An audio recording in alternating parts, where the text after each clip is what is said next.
Bonjour à tous et bienvenue sur cette nouvelle vidéo sur le blog El Programmator. Donc si vous suivez un peu le blog, vous le savez, presque tous les ans j'essaie de faire le bilan de l'année passée et de faire un top 10 des meilleurs films de l'année. Pour 2017, j'étais assez pessimiste. J'avoue que j'avais l'impression que j'arriverais jamais à faire mon top 10. Et pourtant, la bonne surprise, c'est qu'en retraçant un peu tous les films que j'ai critiqués cette année, finalement, il y avait beaucoup plus de bons films que je ne le croyais. Et c'est assez agréable de se rendre compte que même si la fin d'année n'était pas vraiment à la hauteur de ce que j'aurais voulu, le début d'année, il y avait vraiment de très très bonnes choses et je suis content de pouvoir vous en reparler maintenant. Avant d'attaquer le top 10, j'aimerais mentionner en particulier un film qui n'est pas dans le top malheureusement, parce que c'est vrai que les places sont chères, mais dont je tenais absolument à vous reparler, parce que vous n'en avez probablement pas entendu parler en dehors de mon blog. Moi-même, je l'ai traité quasiment par accident en fait, c'est-à-dire que je suis tombé dessus par hasard au moment où j'avais un créneau et j'ai tenté au cas où, et ça a été une très très bonne surprise. Donc c'est un petit film français qui s'appelle Crash Test Aglaé, et voilà, c'était un peu la surprise de l'année, parce que c'est une comédie qui est beaucoup plus profonde et beaucoup plus fouillée que ce qu'on pourrait croire. Excusez-moi, comme chaque année je suis malade pour la vidéo, hein, ça ne change pas. Donc c'est une comédie qui est vraiment beaucoup plus fine, profonde et fouillée qu'on pourrait le croire. Il y a un très beau casting, des images magnifiques. On est très loin des comédies françaises auxquelles on est un peu trop habitué malheureusement. C'est du très beau boulot et j'espère que ce réalisateur fera encore d'autres belles choses par la suite, et donc que ce Crash Test Aglaé connaîtra quand même une belle vie, parce que c'est vrai qu'il est passé assez inaperçu en salle. Mais j'espère que les ventes de DVD ou les diffusions télé connaîtront un peu de succès. Donc n'hésitez pas à essayer de le regarder, à en parler autour de vous. Franchement, ça vaut le coup. Crash Test Aglaé. Voilà, donc on commence le top 10 avec, en dernière position, La La Land. Donc La La Land, c'est la 10e place de ce top. Hein, donc c'est le premier dans le top. C'était un peu inévitable, je ne sais pas si vous vous souvenez, mais en début d'année, quand il est sorti en février, je crois, il était juste annoncé comme le film de l'année. C'était un peu stupéfiant quand même qu'au mois de février, on soit déjà capable de dire quel soit le film de l'année. Le fait est que c'était un film qui était vraiment surprenant, un très bel hommage en fait aux comédies musicales. Tout simplement, les classiques comme Un Américain à Paris ou Singing in the Rain. Alors il y avait quand même des différences très notables, c'est beaucoup plus sombre que ces films-là, et c'est plus un film sur la musique qu'un film sur les comédies musicales, mais on retrouvait quand même un certain esprit, ne serait-ce qu'au niveau des mises en scène en fait, des numéros dansés. Alors c'était un très chouette film, il avait quand même quelques défauts, c'est pour ça qu'il est seulement en 10e position, mais je le recommande parce que si c'est pas vraiment un feel good movie, ça fait quand même beaucoup de bien. On y repense beaucoup après, la bande son est très prenante et on la réécoute souvent, elle reste en tête. Enfin franchement c'était quand même une très belle surprise, et le battage médiatique qu'il y a eu autour était vraiment mérité. Sans parler du casting, parce que Ryan Gosling déjà qui est très très bon, et Emma Stone qui était aussi époustouflante.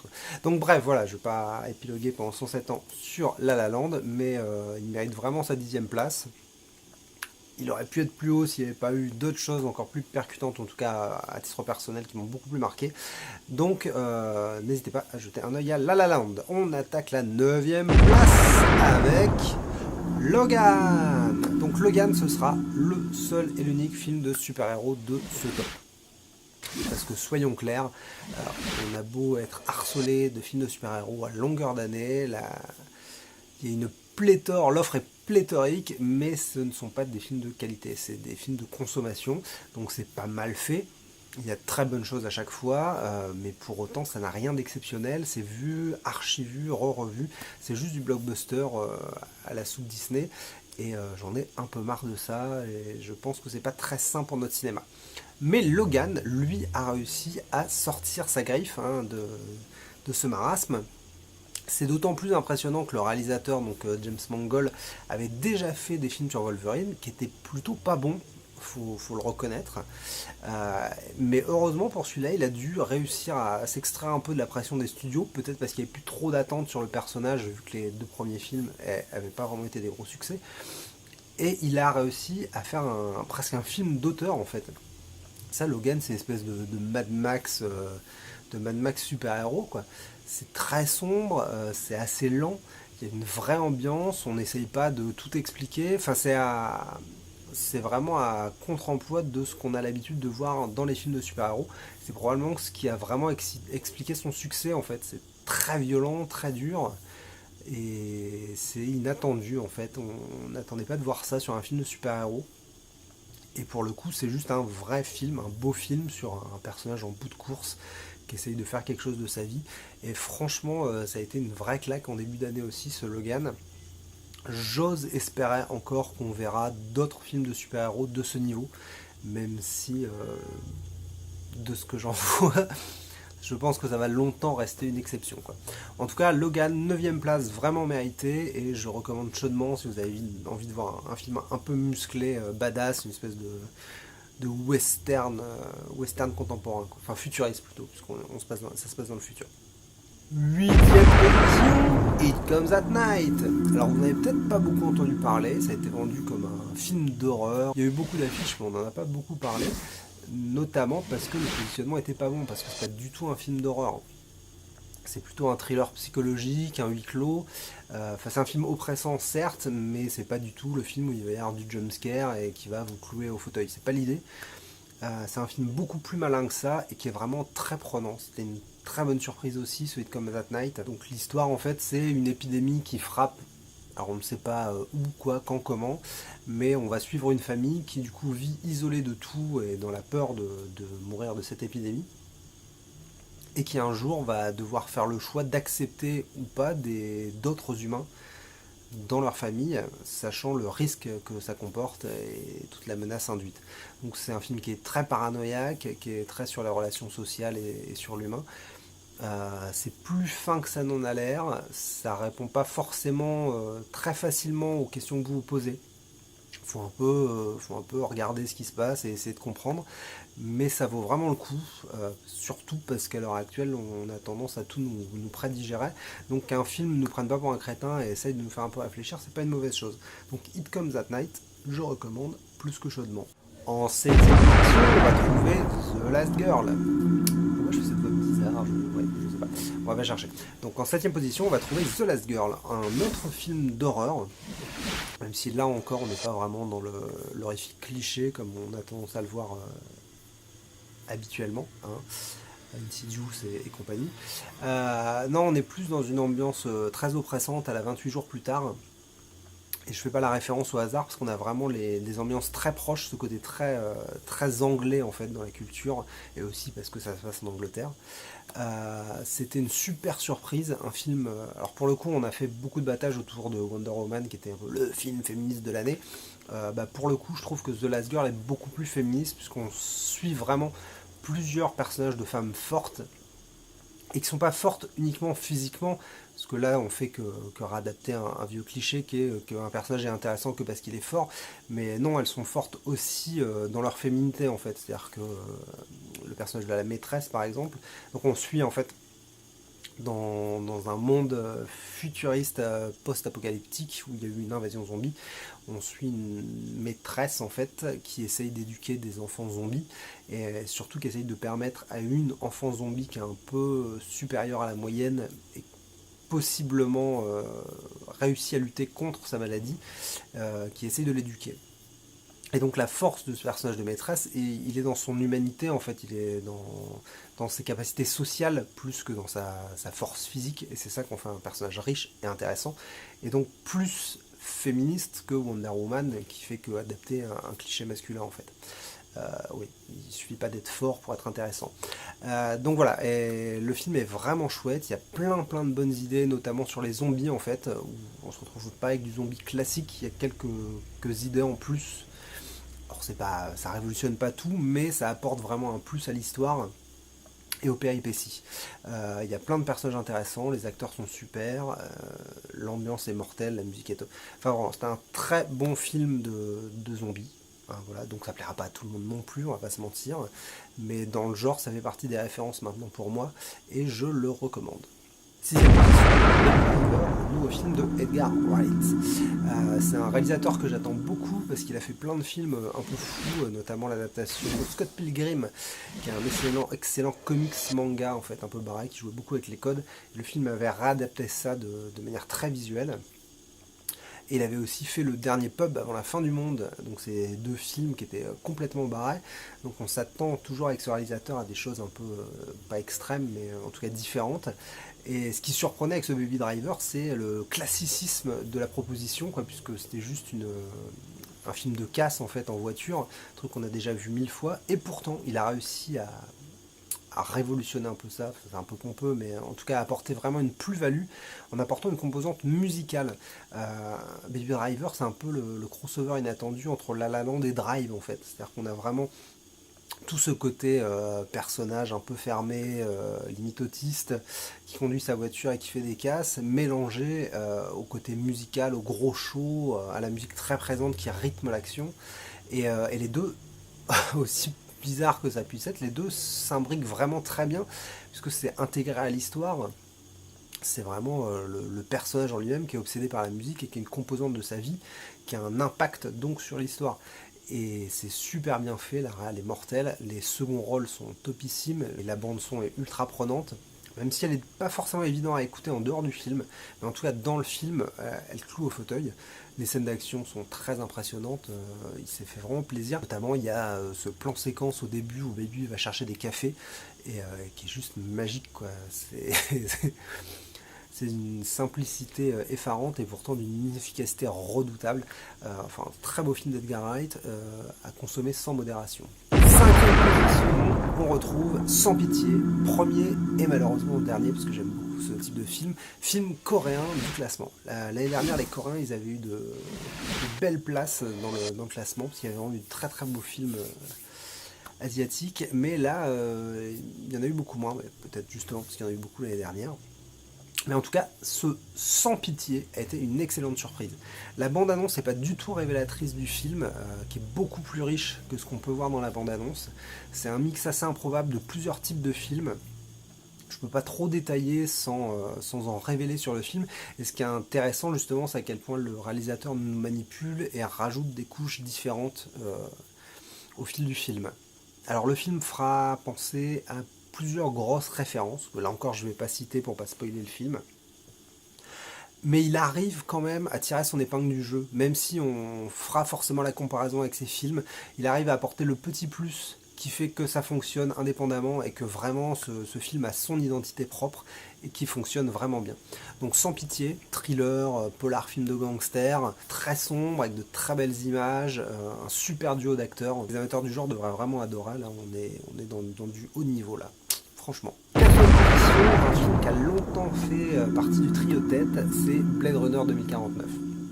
Alors Blade Runner, je l'ai longtemps attendu parce que je suis un grand fan du premier.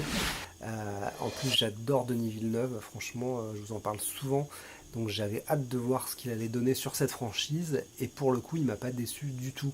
Franchement, j'ai retrouvé moi ce que j'avais aimé à l'époque dans Blade Runner. Ces belles ambiances, ce climat très oppressant, ces réflexions sur l'humanité, sur l'avenir de l'homme, sur la robotique, le transhumanisme. Donc vraiment, j'ai vraiment pas eu de quoi me plaindre. Et même si le film est très long, parce que vous savez que je fais partie de ces gens qui militent pour les films d'1h30, ça fait partie des rares films où j'ai pas vu le temps passer en fait. On m'aurait dit qu'il faisait 1h30, je l'aurais cru, parce que les ambiances sont tellement bien intégrées que ça fonctionne, on ne sent pas le temps passer. Donc vraiment longtemps je me suis dit qu'il serait dans mon trio tête, et pourtant je lui ai favorisé un autre film pour une simple raison, c'est juste une suite.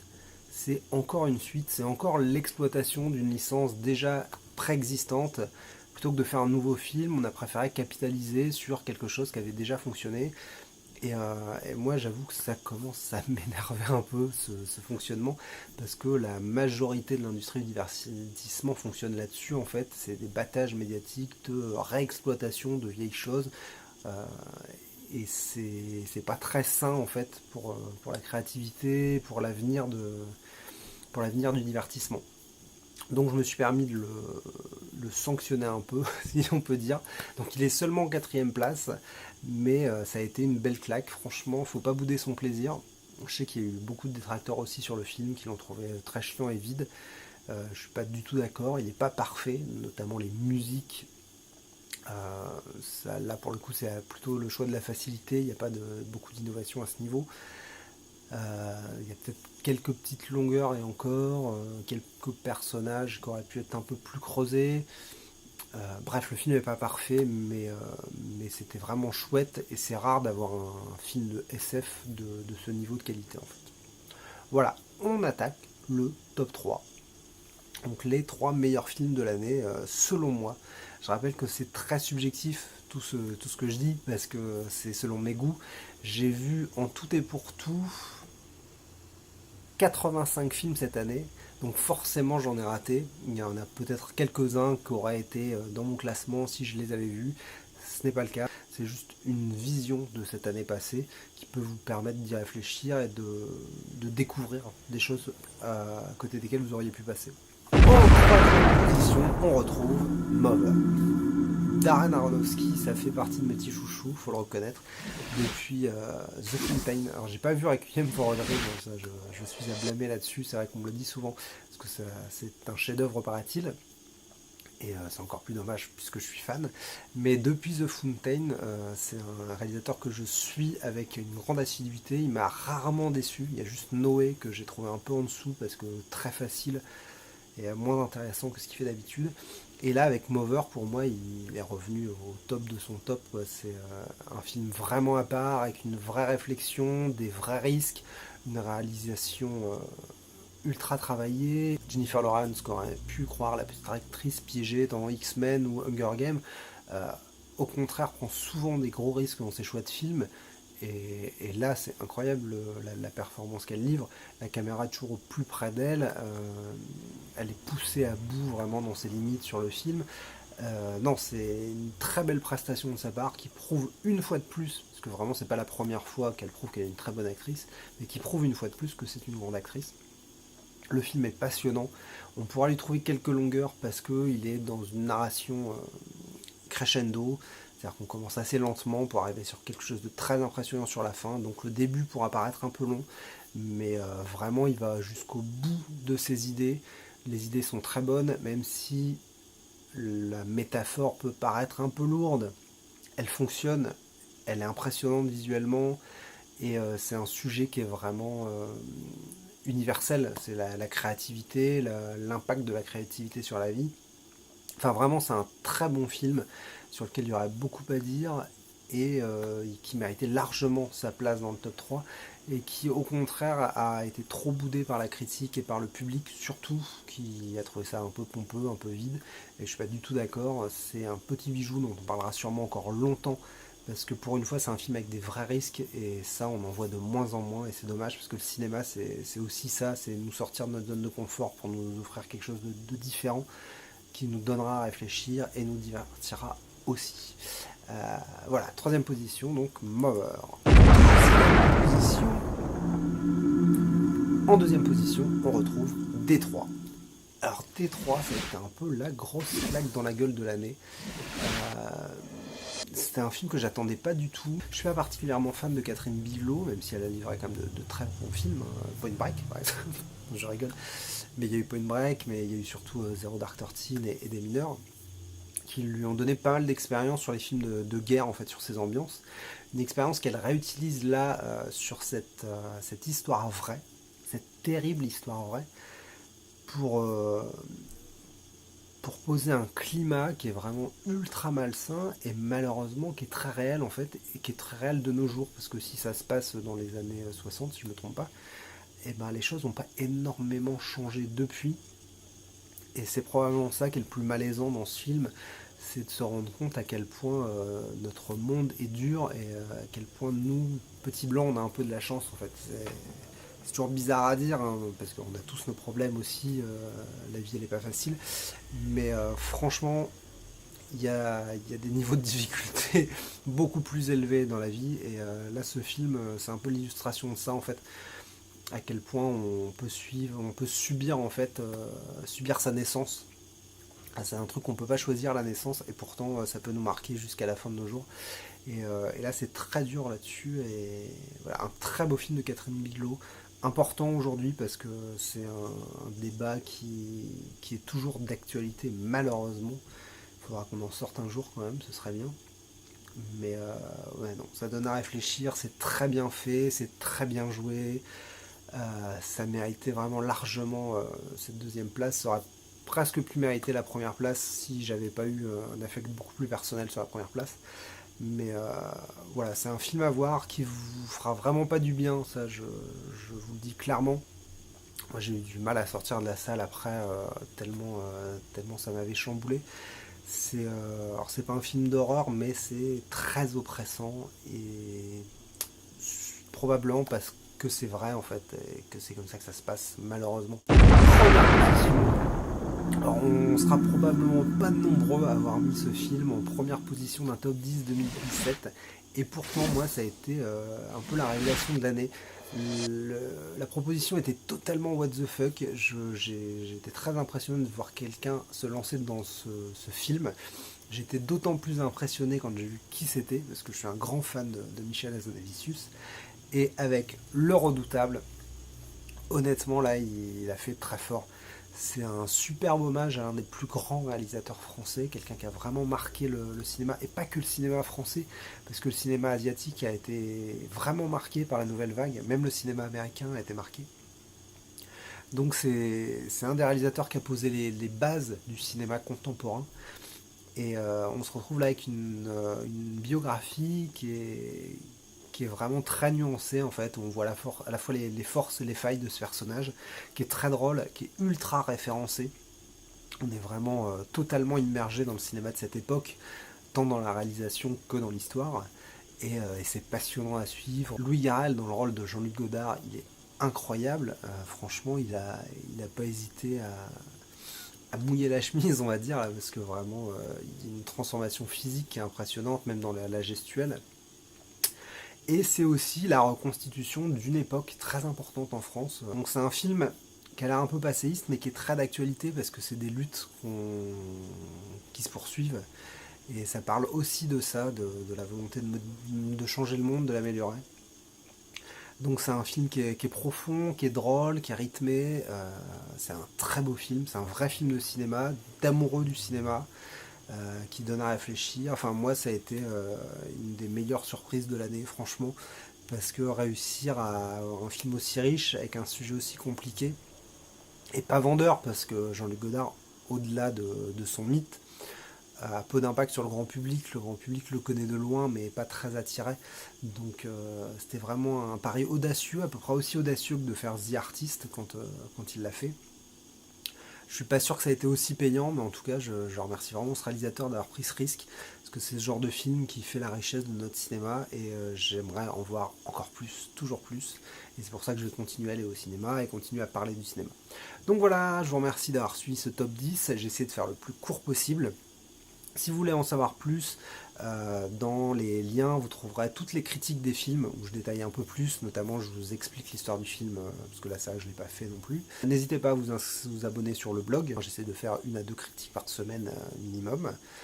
Je vais continuer cette année à parler de cinéma le plus possible, à la fois les films très grand public, parce que moi j'aime ça aussi, le grand spectacle, mais aussi les films plus intimistes, parce que c'est important pour notre cinéma d'avoir une richesse et beaucoup de différences entre les films. Parler de sujets vraiment variés, c'est la richesse qui fait l'intérêt de notre cinéma, du cinéma. Donc voilà, merci d'avoir suivi cette vidéo, j'espère que ça vous aura plu. J'ai essayé d'améliorer un petit peu le matériel par rapport à l'année précédente. Aussi le son notamment qui était un peu faible, donc j'espère que là ça marchera un peu mieux. Je sais pas si j'arriverai à faire plus de vidéos cette année, à chaque fois j'essaye, mais ils sont nombreux déjà à le faire, donc je suis pas sûr qu'on ait besoin d'un vidéaste de plus là-dessus, donc je préfère concentrer mes efforts pour l'instant sur mes écrits. Pour ceux qui ne suivent pas du tout, je vous rappelle que j'ai le 2e tome de ma trilogie qui va sortir cette année, et puis j'ai encore pas mal de choses à écrire. Donc c'est pour ça que pour l'instant je ne fais pas trop de vidéos, donc on verra si je me lance ou pas cette année. Je sais que j'ai très envie de faire un court métrage cette année, je vous en reparlerai prochainement, il faut que je m'y mette sérieusement, mais je compte vraiment le faire cette année. Donc voilà, je vous remercie de me suivre, je vous souhaite une bonne année, je vous souhaite beaucoup de bons films en 2018, on en reparlera en 2019, hein. Et puis bonne semaine.